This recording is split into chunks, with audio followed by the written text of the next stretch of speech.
Hello Sushil sir, Marathi mood चॅनलवरती तुमचं खूप खूप स्वागत. थँक्यू. कसा आहे तुमचा मूड? छान. थिएटरमध्ये आहे त्यामुळे खूप आणि आत्ता थोड्या वेळातच सेकंड बेल झाली आहे त्यामुळे नाटकाचा मूड आहे. तुम्हाला काही प्रश्न विचारायचे आहेत. आजच्या डिजिटल युगात वाचन कमी होत चाललंय, तर असं तुम्हाला वाटतंय का? वाचन कमी पुस्तकं घेऊन तुम्ही जर म्हणत असाल तर डेफिनेटली जरा कमी होत आहे.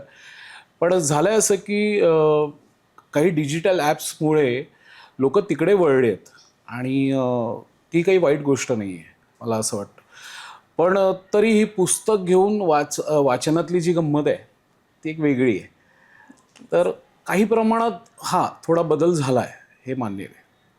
मग तरुणांनी वाचनाकडे वळावं यासाठी एक कलाकार म्हणून तुम्ही आमच्यासारख्या तरुणांना काय सांगू शकाल?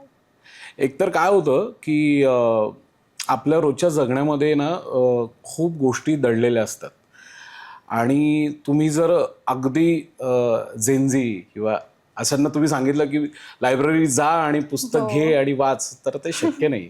कारण प्रत्येकाकडे आता मोबाईल आलेले आहेत, वेगवेगळे डिव्हाइसेस आलेले आहेत. पण त्याच्यावरतीही आपल्याकडे काही ॲप्स आहेत, ऑडिओ बुक्स आहेत. याच्या माध्यमातनं खूप आपल्याला मराठी साहित्य आता इतकं ऑडिओ बुकच्या माध्यमातून आलेलं आहे.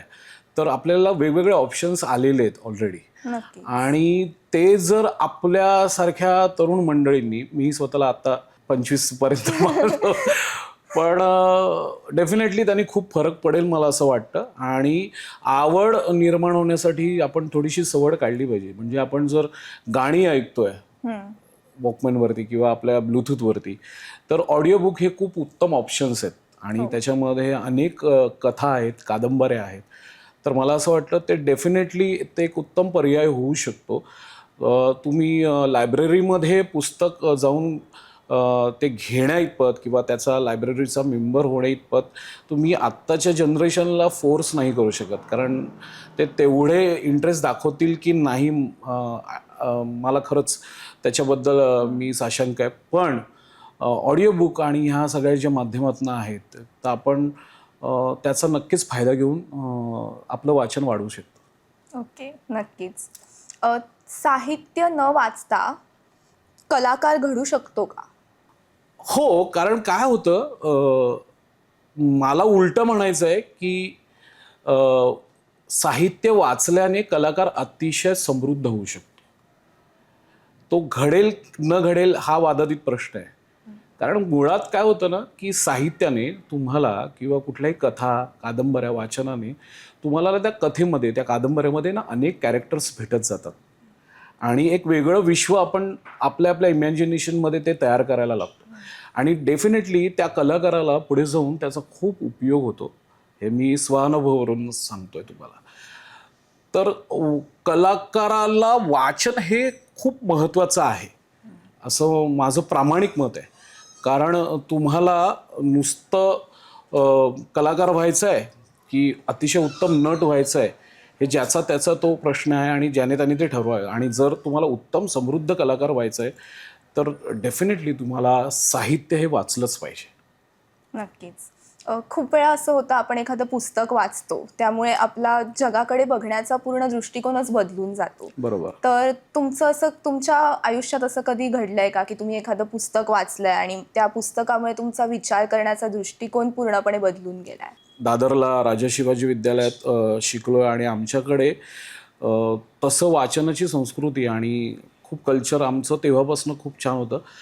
माझी तेवढा कल नव्हता कारण मी थिएटर आणि हे बालनाट्य आणि ह्या सगळ्यामध्ये जेव्हा हळूहळू काम करायला लागलो आणि एकदा काय झालं होतं की आपल्याला भेटवस्तू येतात त्यामध्ये.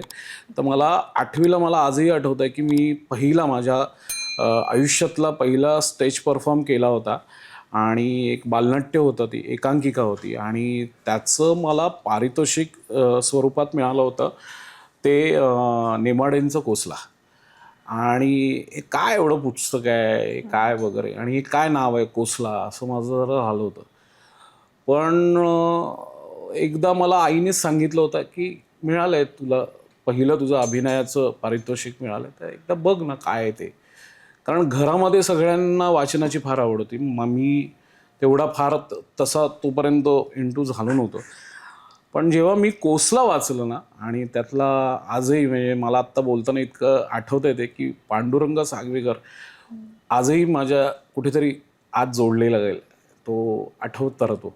आणि मुळात मला त्यातलं एक प्रकरण फार प्रकर्षाने आवडतं. जेव्हा पांडुरंग जेव्हा अजिंठा लेणी बघायला जेव्हा जातो आणि तिथल्या त्या लेण्यांमध्ये तो शांत बुद्ध बघून जेव्हा तो हरपून जातो, आणि ते जे वर्णन नेमाड्यांनी केलं आहे ना, ते माझ्या अतिशय आवडीचं आहे. आणि मनीचं प्रकरण एक ते भयंकर आवडतं. त्यामुळे कोसलामुळे माझी वाचनाची आवड हळूहळू वाढली. आणि कॉलेजमध्ये गेल्यानंतर तर म्हणजे मी सिद्धार्थ कॉलेजला शिकलो आहे आनंद भवनमध्ये, आणि सिद्धार्थ कॉलेजची लायब्ररी फोर्टला जे आहे त्याची मुंबईतली one of the best library आणि मोठी लायब्ररी आहे. तर तिथे मग एकांकिका आणि पुन्हा नाटकाच्या निमित्ताने खूप वाचन झालं. म्हणजे आम्ही दिवसरात्र लेक्चरला नाही बसायचो, पण मला आठवतं आम्ही लायब्ररीत पडलेलो असायचो. त्यामुळे दमा मिरासदार, शंकर पाटील, आनंद यादव असे खूप, म्हणजे आत्ता जे बालाजी सुतार म्हणजे भयंकर आवडीचे आहेत. तर अनेक लेखक त्यानिमित्ताने कॉलेजमध्ये खूप वाचनात आले. त्यामुळे मला डेफिनेटली मगाशी तू जे विचारलंस की कलाकार समृद्ध होण्यासाठी वाचनाची आवड असणं गरजेचं आहे का, तर मला वाटतं हो, आवड असणं गरजेचं आहे. मग आता तुम्ही एवढी सगळी पुस्तकं वाचले, तर तुमचं एकदम खूप आवडीचं पुस्तक कोणतं आहे आणि ते का? मी म्हटलं ना की कोसला माझं भयंकर आवडीचं पुस्तक आहे, ज्याने मी वाचनाकडे वळलो. त्यामुळे आणि अनेक म्हणजे शंकर पाटलांच्या आहेत, दमांच्या कथा आहेत, म्हणजे आत्ता जे बालाजी सुतार मी तुम्हाला सांगितलं त्यांच्या कथा आहेत, प्रणव सहदेव आहेत, त्याच्या फार, आणि तो आत्ताचं लिहितो, त्यामुळे त्या खूप जवळच्या वाटतात. आणि अशा एक पर्टिक्युलर नाही सांगता येणार, पण हां, कोसलाने थोडंसं मला आतून काहीतरी हल्लो मी थोडासा, त्यामुळे वाचनाची आवड लागली मला. आता तुमच्या टीममध्ये तुमच्या सगळ्या कलाकारांचं एकमेकांसोबत खूप बॉन्डिंग असेल. मग मला तुम्हाला विचारायचं आहे की तुमच्या टीममध्ये असा कोणता कलाकार आहे ज्याची मराठी भाषेवरती एकदम उत्कृष्ट पकड आहे?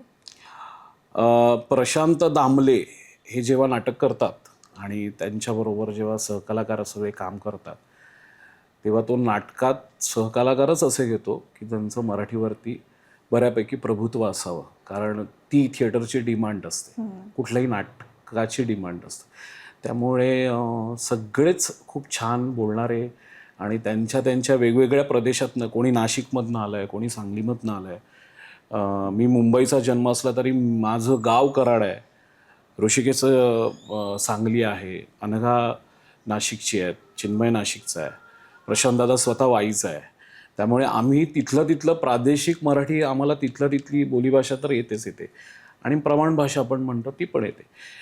पण शेवटी ते तू म्हटलं तसं की तसं पर्टिक्युलर कोण नाही, सगळेच उत्तम बोलणारे आहेत, आणि ज्यांना मराठी भाषा उत्तम कळते असेच सहकलाकार आम्ही सगळे एकत्र आलो आहे. Thank you so much sir. तुम्हाला मराठी मूडतर्फे खूप खूप शुभेच्छा. थँक्यू. तुमच्यासोबत बोलून मला खूप छान वाटलं. थँक्यू, धन्यवाद. थँक्यू.